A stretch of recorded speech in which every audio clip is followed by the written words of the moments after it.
Hi everybody, I'm Michael. This is a 5-minute review for Nancy Drew Dossier 2, Resorting to Danger. So I spent all of the review for the first Dossier game, I spent all of that talking about the interface and how the game's set up. So let me talk more about the other things.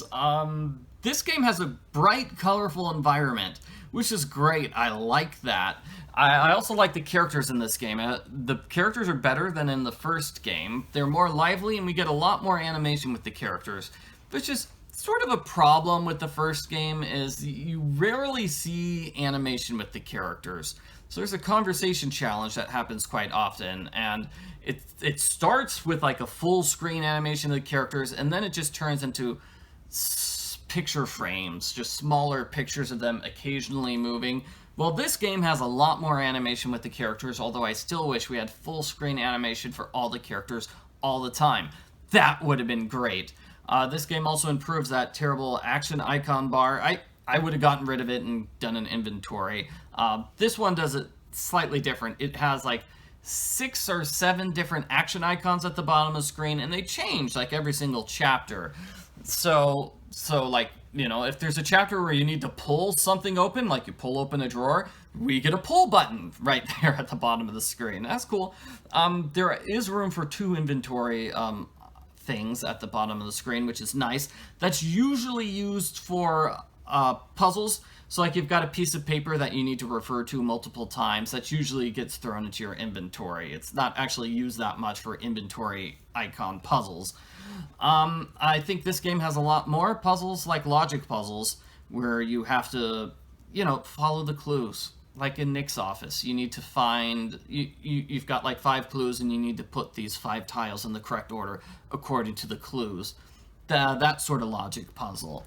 Or, I don't know, I feel like you'd have an inventory thing with all the Zodiac creatures on it, and it has a list of that, and you'd refer back to that when you're pressing all the Zodiac symbols in order. That's just a sort of puzzle which is interspersed throughout the game, which the previous game I feel is lacking. The previous game was mostly just matching puzzles.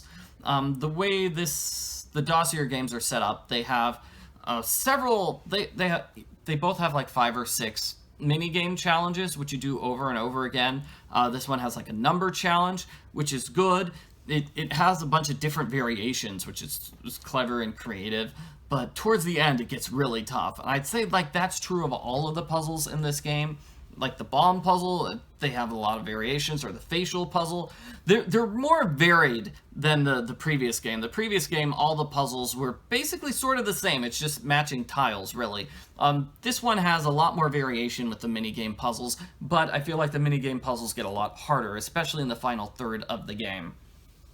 There's also the spinning balls, colored balls, you want to make them match. That's a terrible puzzle and nobody likes it. Everybody who reviews the game complains about that puzzle. I'm complaining about it. The characters in this game are a lot more lively and a lot more memorable. It's really cool that you get to choose the culprit in this game. Halfway through the game, you get to pick the culprit, and whoever you pick ends up being the culprit at the end of the game. I think that's cool. I like it. It adds more replay value to the game. I said the setting was better than the first game. The first game was like this dark noir setting, which works fine, but I prefer this setting. It's bright and colorful. Just the characters. Yeah, this one is a lot better than the first game, but it's also got some killer puzzles towards the end. Going through the maze at the end is just really bad. Just bad. That's terrible. And it's like a terrible 2-part puzzle. So you're going to spend 10 minutes wandering throughout the maze, solving Greek mythology puzzles, and there are no clues. It's not like you've got a book of Greek myths to tell you who Hipparchus is. I don't even know who that is off the top of my head, but you're supposed to memorize you're just supposed to have all these characters memorized. Okay, and that's like a 10-minute wandering around puzzle, followed by another puzzle, which is sort of the same thing. The idea is that you're solving riddles, but, you know, if you don't know who Hipparchus is, well, then how are you supposed to solve the riddle about what he's famous for? So I really feel like the game could have used a clue or clues about that. Mr. Mingles the dog is cute, and I'm coming up on my 5-minute limit, so I feel like this game was an improvement over the previous Dossier game. It did some things. Oh, did I say it added a hint button? Added a hint button yes, that was good. But there's still some problems with the Dossier series. I feel like a third game would have improved upon it. I think that would have been, I think like if second game is so much better than the first game that if the third game had been equally better than the game that came before it, it would have been great. It would have been fantastic. Sadly, they did not make a third game, so the preview for the third game in the series at the end of this one always feels like a bit of a tease because they never made the third game and they probably never will. Still, I feel like it's better than the first game, so I give it 1 point more. Those are my thoughts on the two Nancy Drew Dossier games.